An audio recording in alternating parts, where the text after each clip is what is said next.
Il était une fois, dans la petite ville tranquille des Nubu, une famille que tout le monde admirait.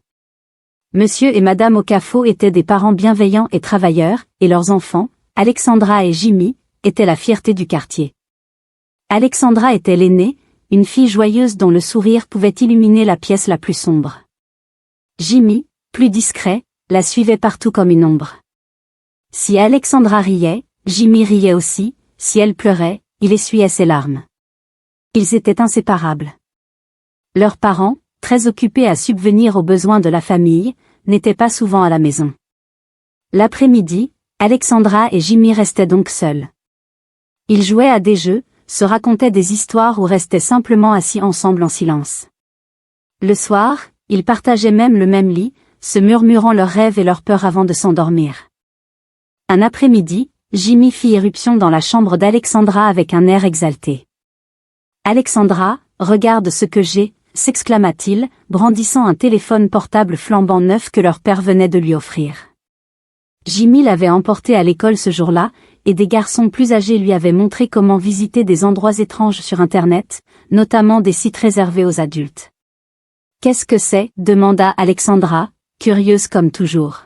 « Regarde », répondit Jimmy en grimpant sur son lit. Il alluma le téléphone et lui montra une vidéo. L'écran affichait des images étranges d'adultes en train de faire des choses qu'aucun des deux ne comprenait. Alexandra fronça d'abord les sourcils. « Qu'est-ce qu'ils font ?»« Je ne sais pas, » dit Jimmy en pouffant, « mais c'est amusant. Ça me fait me sentir bizarre. »« On en regarde plus ?» demanda-t-il avec un petit sourire. « Moi aussi, je sens quelque chose de doux dans mon corps, » répondit Alexandra, le regard rivé sur l'écran du téléphone. Ainsi, ils continuèrent à regarder. Au début, ce n'était que de la curiosité, comme observer un animal étrange dans la forêt. Ils ne comprenaient pas vraiment ce qu'ils voyaient, mais ils ne pouvaient pas s'arrêter. À chaque vidéo, de nouveaux chuchotements, des rires et une sensation étrange les intriguaient. Plus ils regardaient, plus leur complicité grandissait. C'était devenu leur petit secret, rien qu'à eux. Les jours devinrent des semaines, puis des mois. Le petit secret partagé par Alexandra et Jimmy grandissait en eux comme une graine plantée en terre fertile. Chaque après-midi, quand la maison était calme et leurs parents absents, ils restaient ensemble, rivés à l'écran. À chaque vidéo naissait en eux curiosité, confusion et une étrange excitation. Un après-midi ensoleillé, Jimmy se pencha vers Alexandra et lui chuchota, « Et si on essayait ce qu'ils font dans ces vidéos ?» Le cœur d'Alexandra s'emballa. « Et si maman le découvre ?» murmura-t-elle d'une voix à peine audible. « Elle ne le saura pas », répondit Jimmy avec confiance. « C'est juste toi et moi. » Alexandra hésita, le cerveau en ébullition, mais elle avait confiance en Jimmy. Il était son ombre, son complice en toutes choses. Lentement, elle hocha la tête, et tous deux décidèrent d'imiter ce qu'ils avaient vu. Au début, c'était comme un jeu un peu fou. Alexandra s'allongeait sur le lit, un sourire nerveux sur les lèvres, tandis que Jimmy essayait de reproduire les gestes aperçus dans les vidéos. Ils plaisantaient et s'arrêtaient dès que l'un d'eux se sentait trop effrayé. Mais à partir de ce jour, ils ne purent plus s'arrêter. Chaque après-midi, puis même certaines nuits, leur curiosité grandissait. Dormant dans la même chambre et le même lit, ils en vinrent à poursuivre ces expériences à l'insu de leurs parents. « Ça fait un peu mal », se plaignait Alexandra. Alors Jimmy, déjà emporté par ce qu'il ressentait, posait parfois la main sur sa bouche pour l'empêcher de crier. Monsieur et Madame Okafo dormaient dans leur propre chambre, sans se douter de rien, persuadés que Jimmy et Alexandra dormaient profondément. Ils les laissaient tranquilles, sans le savoir, laissant leurs enfants s'aventurer dans un territoire dangereux et inconnu. Les années passèrent, et lorsqu'Alexandra eut 14 ans et Jimmy 12 ans, leur secret était devenu plus profond qu'ils ne l'auraient jamais imaginé. Ce n'était plus un jeu, mais quelque chose dont ils ne savaient plus comment se libérer. La nuit, allongée dans son lit, Alexandra sentait une lourdeur dans sa poitrine. « Jimmy, tu crois que c'est mal ?» lui chuchota-t-elle un soir. Jimmy garda le silence un moment avant de répondre, « C'est juste nous, Alexandra. Personne d'autre ne le saura. » Leur lien, autrefois innocent et pur, les emprisonnait à présent. Ils ne savaient plus comment déchirer le voile de secret qu'ils avaient tissé, et ils restaient silencieux, portant ce poids comme une pierre lourde dans leur cœur. La maison, autrefois paisible et accueillante, leur paraissait désormais une cage. De nouveau, quelques années passèrent. À 18 ans, Alexandra était devenue une belle jeune femme. Jimmy, 16 ans, avait grandi, et sa voix avait mué. Leur lien, nourri de secrets, demeurait pourtant intact. Ce qui avait commencé comme un jeu s'était transformé en quelque chose de beaucoup plus dangereux. Un soir, Jimmy s'assit sur le lit d'Alexandra, le visage grave. « Alexandra, dit-il d'une douce voix, je pense qu'on devrait se protéger, comme on le voit dans ces vidéos. » Les yeux d'Alexandra s'agrandirent. « Te protéger, Jimmy? Ça va pas? Et si quelqu'un te voit? » Jimmy essaya de la rassurer d'un sourire. « Ne t'en fais pas, je ferai attention. Personne ne saura. » Le lendemain, Jimmy se rendit à la pharmacie, le cœur battant à tout rompre. La pharmacienne lui remit la petite boîte sans même le regarder. Soulagé, il rentra en hâte, dissimulant soigneusement l'objet dans sa poche. Mais en entrant au salon, il ne remarqua pas qu'il laissait tomber la boîte sur le sol.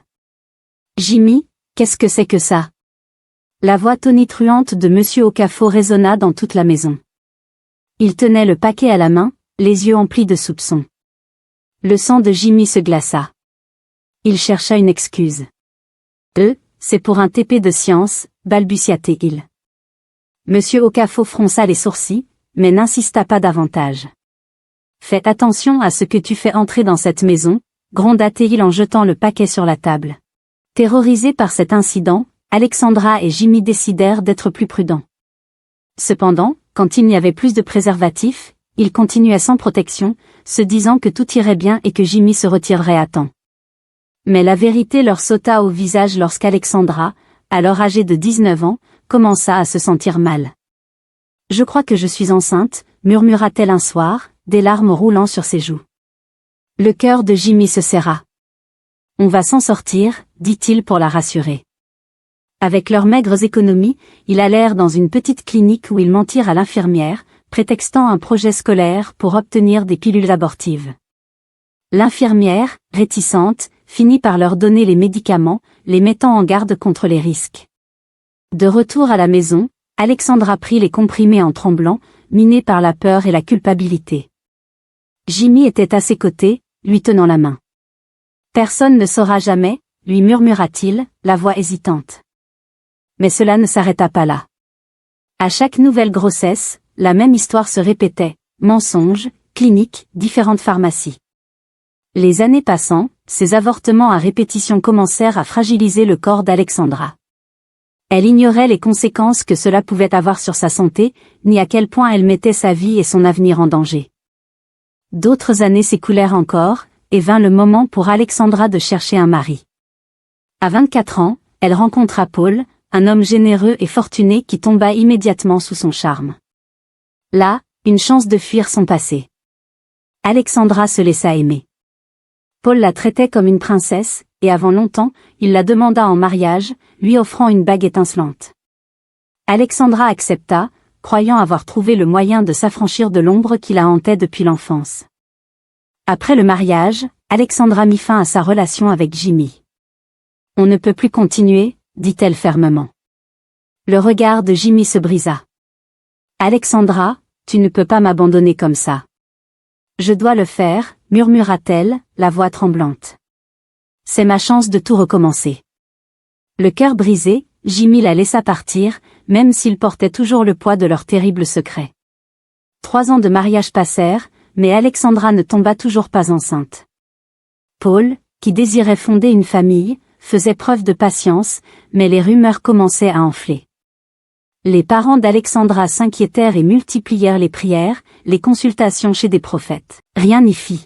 « Allons voir un médecin », finit par proposer Paul d'un ton doux mais ferme. Après de nombreux examens chez différents spécialistes, ils reçurent la même réponse dévastatrice. Finalement, un médecin bienveillant s'assit face à elle et expliqua « Madame, votre utérus a été gravement endommagé par des avortements répétés. Il se pourrait que vous ne puissiez plus concevoir. » Ces mots résonnèrent dans l'esprit d'Alexandra comme un coup de tonnerre.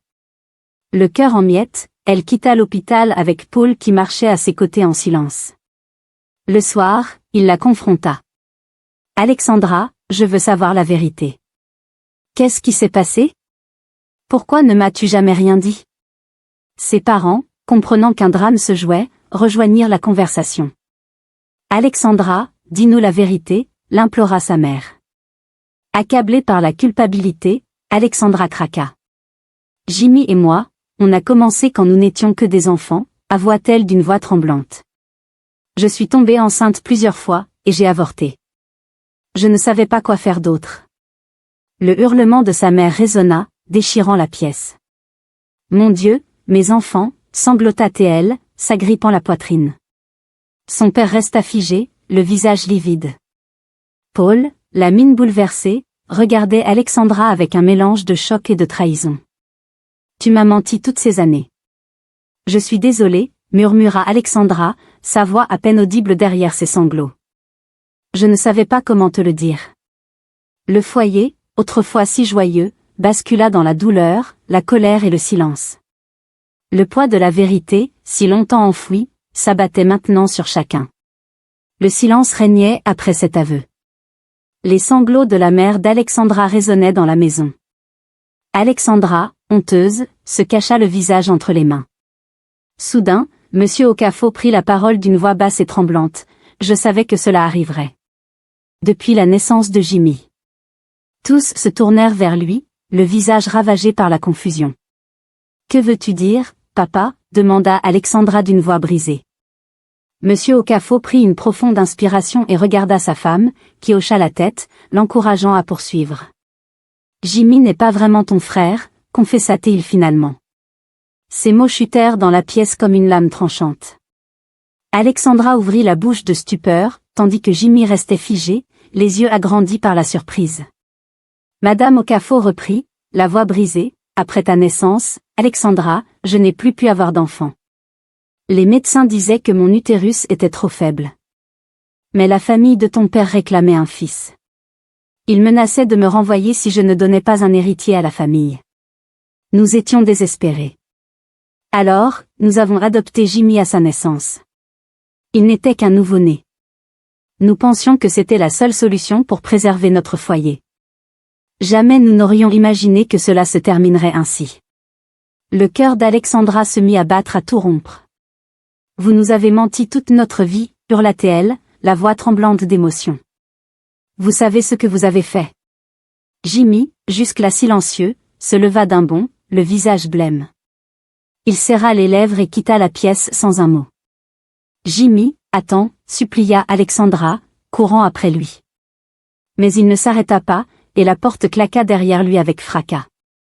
Alexandra se tourna vers ses parents, la colère et la tristesse se mêlant à ses larmes. Vous nous avez caché la vérité. Comment avez-vous pu? Monsieur et Madame Okafor restèrent tête baissée, incapables de trouver la moindre excuse. Eux qui pensaient protéger leur famille avaient en réalité contribué à la détruire. La maison, autrefois pleine de rires, était désormais glaciale et silencieuse, brisée par l'éclatement de deux terribles secrets. Les jours suivants furent marqués par le silence et la souffrance. Paul, autrefois si amoureux, regardait maintenant Alexandra avec une froideur douloureuse. Je croyais te connaître, dit-il un soir en faisant ses valises. Mais je ne peux pas vivre avec ça, ni avec toi. Alexandra tomba à genoux en pleurant.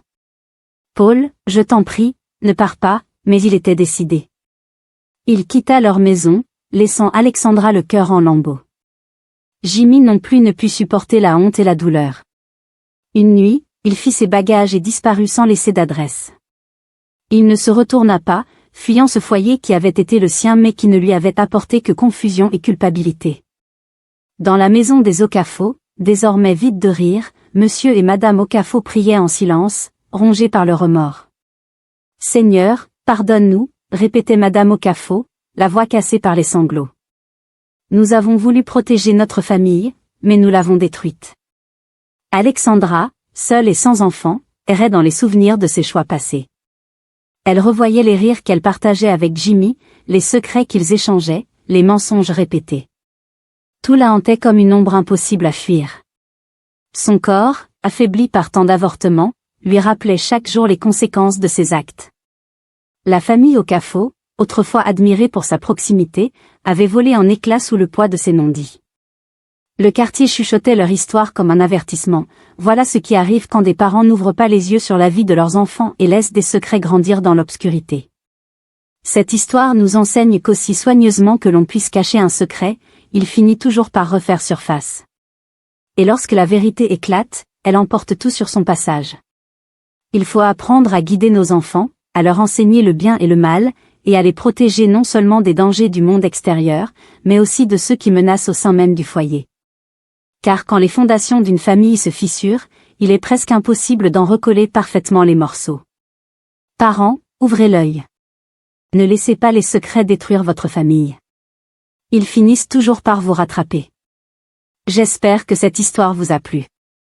Abonnez-vous à la chaîne pour découvrir d'autres récits aussi captivants que celui-ci. Si vous avez aimé l'histoire, laissez-nous un commentaire pour nous encourager. Merci.